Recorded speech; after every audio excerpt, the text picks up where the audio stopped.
A very exciting group here. It's Women in Bio, and I'm here with Robbie Melton, who is the founder of Women in Bio.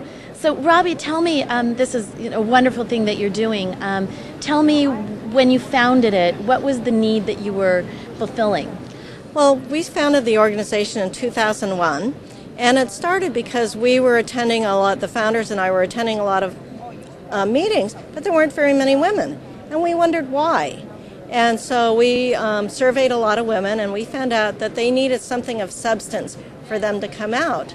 So we created a whole organization based on educational programs to help women who are founding companies to really get hardcore business advice to help them grow their companies. And then we also started doing professional development programs to help all women in the bio industry really advance in their careers and build professional skills.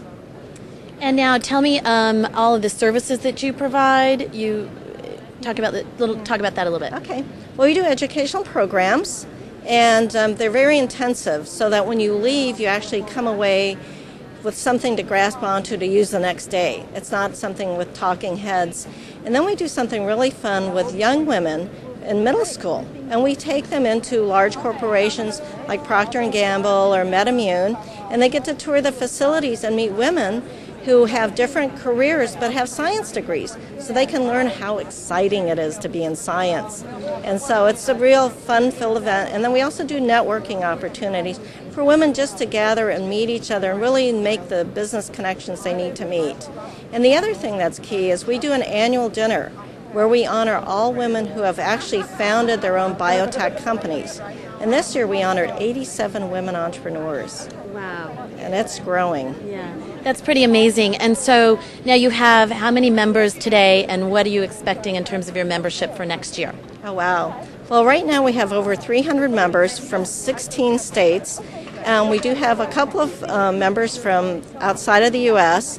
Hopefully by next year we would have at least 500 members from all over. The bio has been a great place for us to connect with a lot of women. And what about internationally? Are you going to be growing internationally as well? Oh, yeah, that's one of our long-term goals. We would love to do an international conference like in Europe to bring women together.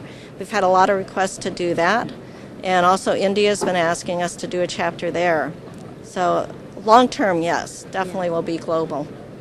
Okay, and now I understand that the incoming president is here. Yes. Gianna? Gianna Arnold is our incoming president. Hello. Hi, Gianna. So you are going to be actually providing a lot of the leadership for the future for Women in Bio. Tell me about some of the initiatives that you plan on incorporating. Well, one thing we've seen, originally we saw that there was such a need, and now we're starting to notice that it's really not just regional, that it's really across the U.S. and international as well. And we've had a lot of people express interest to us over the years.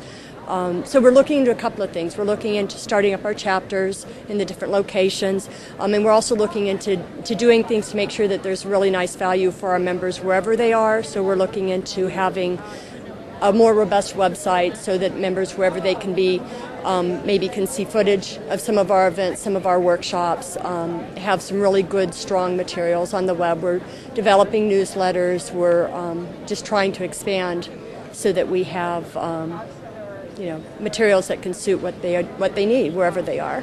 So. And now, as incoming president, you're going to be president for a year, 2 years. What do you expect in terms of growth, and what are your plans? The growth for me has been really exciting. When I joined the year of our first annual dinner, and there were maybe 75 people at that dinner, and the dinner that we had just this past spring, we had approximately 430 attendees, and we recognized 87 women entrepreneurs, which was absolutely fabulous. And like I said, we really noticed a need. We really noticed interest. So I would expect that with the chapters, this could really grow and really help to serve the women. What's really fun to see is a lot of the gals that were first starting with us, back in 2002, now they're developing products. Now they're bringing products to market, and that's a lot of fun. It's exciting to be a part of it. Yeah, and they're your success stories. They are success stories. That's right. Wonderful. That's right. And now I understand there are a few of these women here today.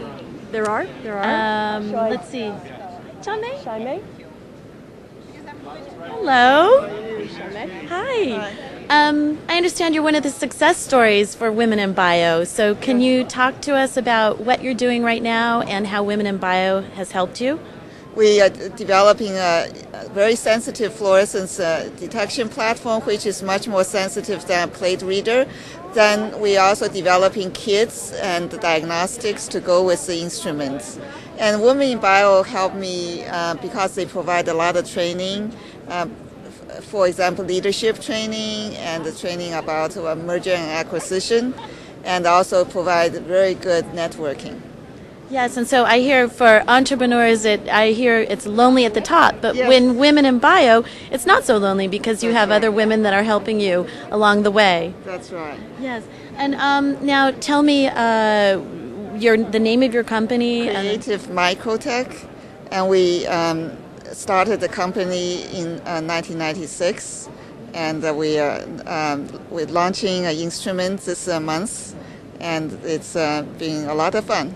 That's wonderful. Well, congratulations. We wish you the best. Thank you. Yeah. Okay, and I think we have another woman here. Hello.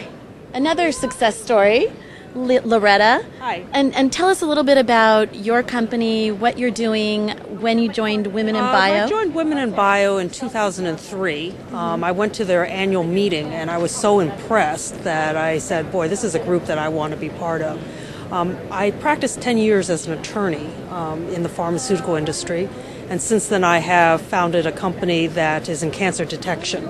It's a way of keeping patients who are in remission, because relapse is the life-threatening stage of the disease, so you want to try to prevent patients from going to relapse if you can. I think Women in Bio is a great group. The caliber of women who are members is first rate. And it's a very easygoing group, although the women, a lot of them are really high powered. I mean, they have companies that are worth, $60-70 million, but you'd never know it from the way they interact with everybody. Very busy, of course, but we have events running all the way from our formal annual meeting to potlucks at people's houses.